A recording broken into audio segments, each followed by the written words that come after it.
Ular Allah ve onun peygamberiga urush açtı.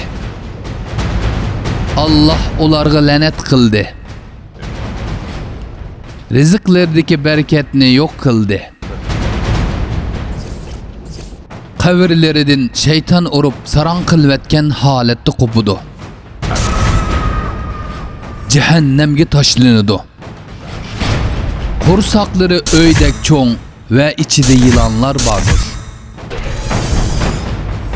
Kanğı tolgan bir derya içinde turğuzup kuyuladigan bulup, sırtkı çıkmakçı bolğunu da ağızlarına taşlar etilidi ve qaytadan deryanın o'ttirsig'i yandırılıdı. Ular kim?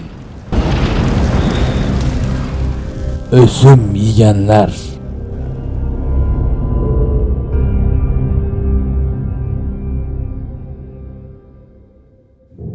Şundak, Kur'an'ın ayetleri ve hadis şerifler ösüm yiyenlerini biz yuqorida tilga algan süpetleri bilen süpetligen ve ular uçuraydigan cezalarını bu şekilde bildirgen.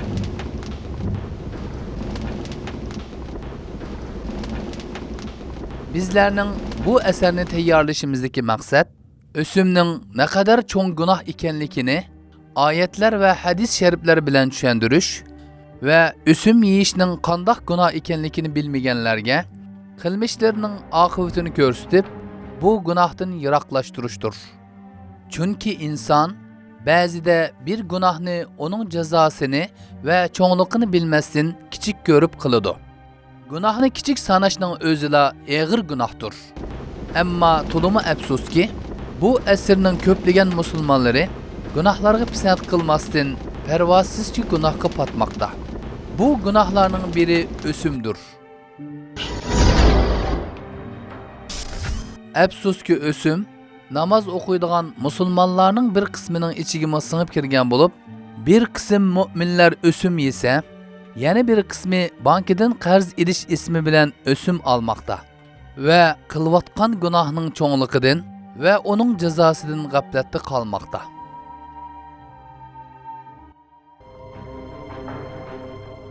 Demek biz bu esirimizde ösüm yeyishning ne kadar çoğun günah ekanligini bayon qilib, onun dünya ve ahiretdeki cezalaridan söz açımız. Ümidimiz şu ki, bu eser ösüm yeyish gunohiga kirib qolganlarning tövbe qilishiga ve yana bir qitim asla bu gunohga tushib qolmasligiga sabab bo'lur. İnayet ve tevfik Allah'tındır. Emdi ösüm gunohiga kirib qolganlarni Allah'ның ayetleri ve Peygamberimizning hadis şerifleri bilen yalğız qo'yamiz. Rabbim hammamizga nasibi ilishni muyassar qilsin.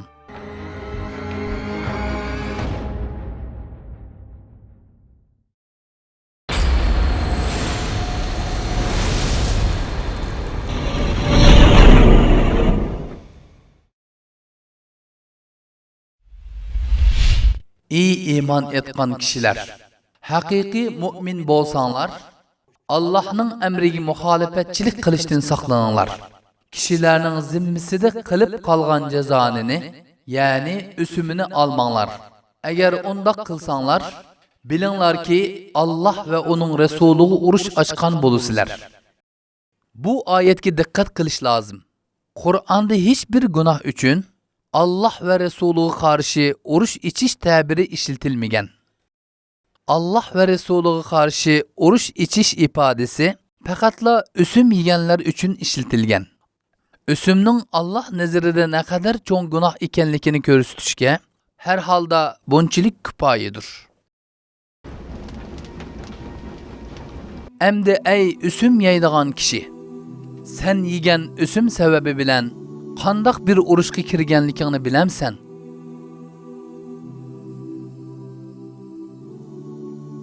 Sen ösüm muamelesi bilan Allah ve Resulü'nü urush e'lon qilding. Allah bilen uruş kılgan biri hiç galbe kılar mı? Onun Resulü uruş açkan kişi, qaysi yüzü bilen onun şefaatini tileydi. İbn Abbas radhiyallahu anhu yuqorida tafsiri qilingan ayet haqida shundoq deydi. Qiyomat kuni o'sim yegan kishiga urush uchun qurolingni al deyiladi. Agar undaq qilsanglar, ya'ni o'simni tarik etmay uning bilan muomala qilsanglar, bilinglarki Alloh va uning rasuliga urush ochgan bo'lasizlar degan oyat karim buning dalilidir.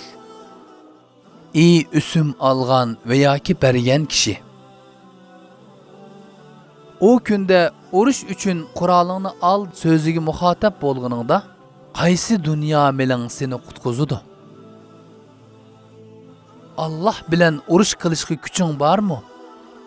O kundagi pushaymoningni tasavvur qila olamsan? Kel, o kunda pushaymon qilishdan burun bugun tövbe qil va haq egilerge haqqini taslim qil. Shundaqla bu halokatli gunohdan mangu qo'l uz.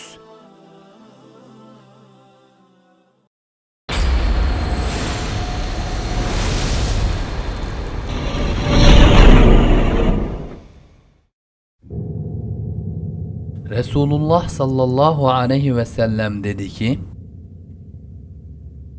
7 türlük halak kılgıcı işlerden yirak turunlar. Ular, ey Allah'ın Resulü, ular qaysilar deyişti. Peygamberimiz bununla cevaben, Allah'a şerik keltiriş, sihirgerlik qilish, ölümge haq bolgan kişilerden başka Allah men'i kılgan canğı zamin buluş, yani nahaq adam öldürüş, ösüm yiyiş, yetimning milini yiyiş, düşmenge hücum vaqtida arkasıga çekinip kaçış, ippetlik, hiçbir iştinin xabari yok ayollarga zina qildi deb töhmet chaplash deb javob berdi. Endi ösüm bilan bir qatorda sanalgan başka 6 gunohga yana bir qitim qarab baqayli. Sherik, sihir, adam öldürüş, yetimning milini yiyish, urush maydonidan qachish va ippetlik ayollarga töhmet chaplash. Hadis şerifte bildirilgen bu halak kılgıcı emeller kişinin ahiret hayatını vayron qiladigan en çoğun günahlardır. Emdi ösüm yiyen ve yigizgenlerge şundaq deymiz ki, sen işengen ve iman etkan peygamberimiz, sen pervasizce çöküp ketivatkan ösüm günahini halak kılgıcı deydi. Acaba halak buluştin hiç korkmam sen? Yaki bolmasa peygamberimizning so'ziga ishonmamsan, yoki ishonsangmi qilmishlaringning unutulib ketadiganligini, hisobining so'ralmaydiganligini o'ylamsan.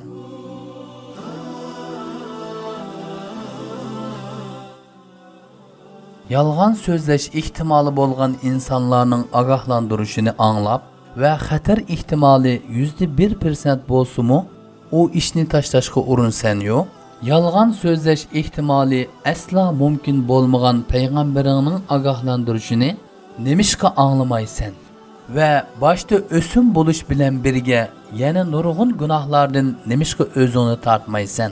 Buningga javobing bormi?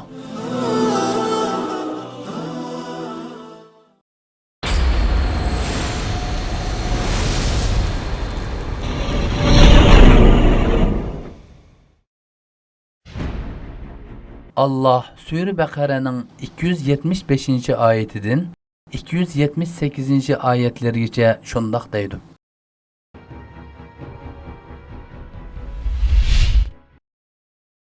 Cazana ösüm yiyen adamlar kıyamet günü görlerinden cin çepilip kalgan saran adamlardek kopudu. Bu şunun üçün ki, ular Allah haram kılgan işini halal bilip, soğudu sıtık cezanı okşaş dedi. Allah soğudu sıtıkını halal kıldı, cezanını haram kıldı. Kim ki Perverdigar tarafından vaz nasihat kelgenden keyin, yani cezanı men'i kılıngandan keyin onundan yansa, burun algını özünün buludu. Onun işi Allah'a tapşırıldı. Yani Allah halisa onu keçirdi, halisi cezalaydı. Qayta cezanı kılganlar ehli devzaq bulup, devzaqda mengu kalıdı. Allah cezanının bereketini üçürütüdü. Sadiqinin bereketini ziyade kılıdı. Allah her bir naşükürü, yani cezanını halal sanğıcı günahkarını dost tutmaydı. Ey iman etgan kişiler, haqiqiy mu'min bolsanlar, Allah'ın emriga muhalefetçilik qilishdan saqlaninglar. Kishilarning zimmisida qilib qolgan jazonini, ya'ni o'simini almanglar. Bu oyat karimdagi shu nuqtalar haqida to'xtalamiz. Birinchi nuqta: o'sim yeguvchilar qabrlaridan jin chipilib qolgan sarang odamlardek qo'pidi. Bu o'sim bilan muomala qilguvchilarga berilgan jazodir.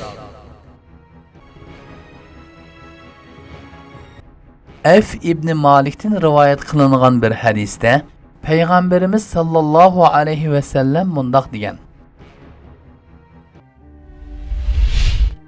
Keçirilmeydiğen günahlardan saklanыңlar. Ulardan biri ösüm yiyiştir. Kim ki ösüm yese kıyamet günü sarang ve cin çepilgan haleti kiridir. Keyin Peygamberimiz sallallahu aleyhi ve sellem yukarıda tefsiri kılınan ayet-i kerimini okudu. Ösüm yigüçüler kabirlerden cin çepilip kalgan sarang adamlardek kopudu.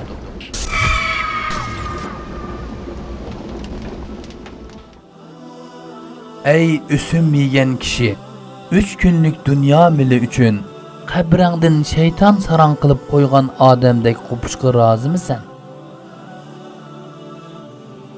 Sen payda almoqchi bo'lgan ozg'in mollar emas, mushu dunyoning o'zi va uningdagi butun narsalar buningga arzimdi.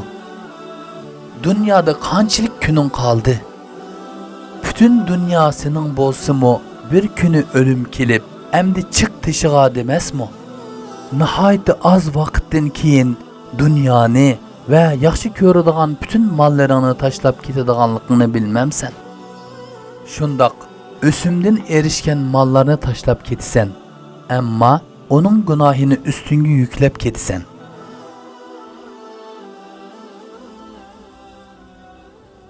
Zikr qilgan oyatimiz ustida to'xtalmoqchi bo'lgan ikkinchi nuqtamiz bo'lsa, o'sim yeguvchilarning savdo setiq jazoniga o'xshash deyishlaridir.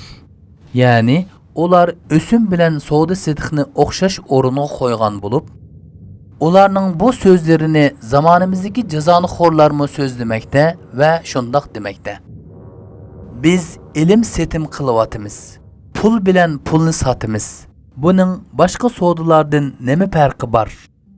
Alloh taolo ularning bu so'zlariga qarshi Qur'on Karimda shundoq deydi. Allah savdo setiqni halol qildi, jazonini harom qildi.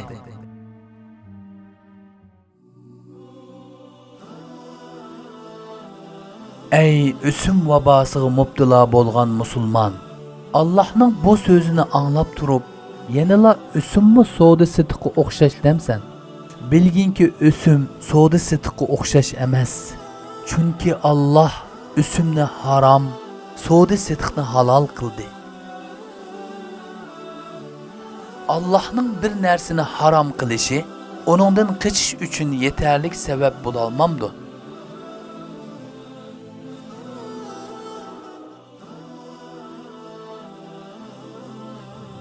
Zikr qilgan oyatimiz ustida to'xtalmoqchi bo'lgan 3-nuqtamiz bo'lsa, qaytadan jazoni qilganlar ahli davzax bo'lib, davzaxda mangu qoladi bölümüdür.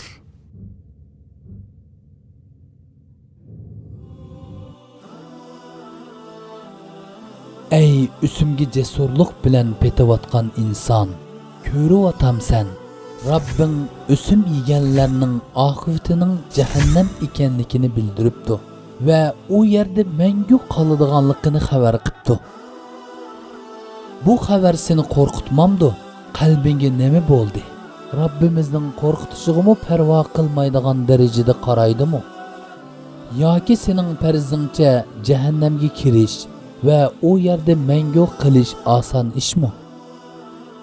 Agar menga oson keladi deb qarasang, cehennem haqida ishlagan asrimizni ko'rishingni tavsiya qilamiz. Shuni ko'rsanki, cehennem hergizmi sen o'ylagandek oddiy yer emas.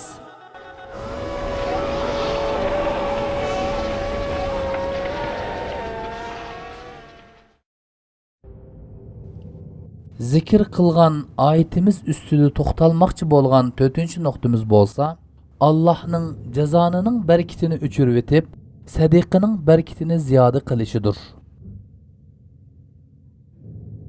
Oyatda o'chirib etidi, kamaytib etidi deb ma'no berilgan yamhaqu fe'lining asli so'z tumuri mahq bo'lib, bir narsaning asta-asta yo'q bo'lishini, hatto shu narsaning asrimi qolmaydigan darajada yo'q bo'lganligini, barakatning tamoman yo'q bo'lganligini bildiradi. O'simning barakatining yo'q bo'lishi yoki dunyoda yoki oxiratda bo'ladi. Dunyodagi kelsak, payg'ambarimiz sallallohu alayhi va sallam bu yo'q bo'lishni shundoq bayon qiladi.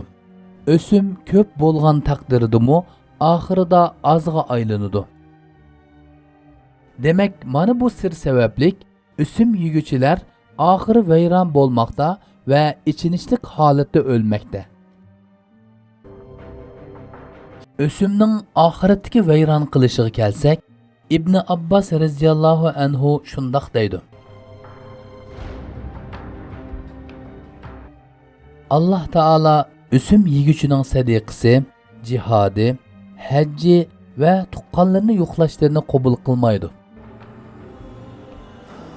Ey o'simga mubtalo bo'lgan kishi, bilginki sen olgan o'sim yo'q qilinadi. Ya'ni milingning barakati ketidi va qo'lingdagilardanmi ayrilib qolasan.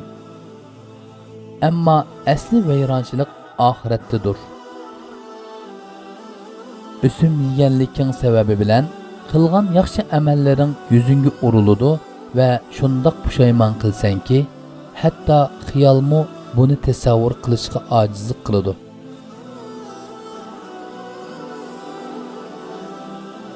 Kelgin, aqlingni ishlat, bugun tavba qilgin va har turli o'sim muomalaringni bugundan boshlab to'xtatgin.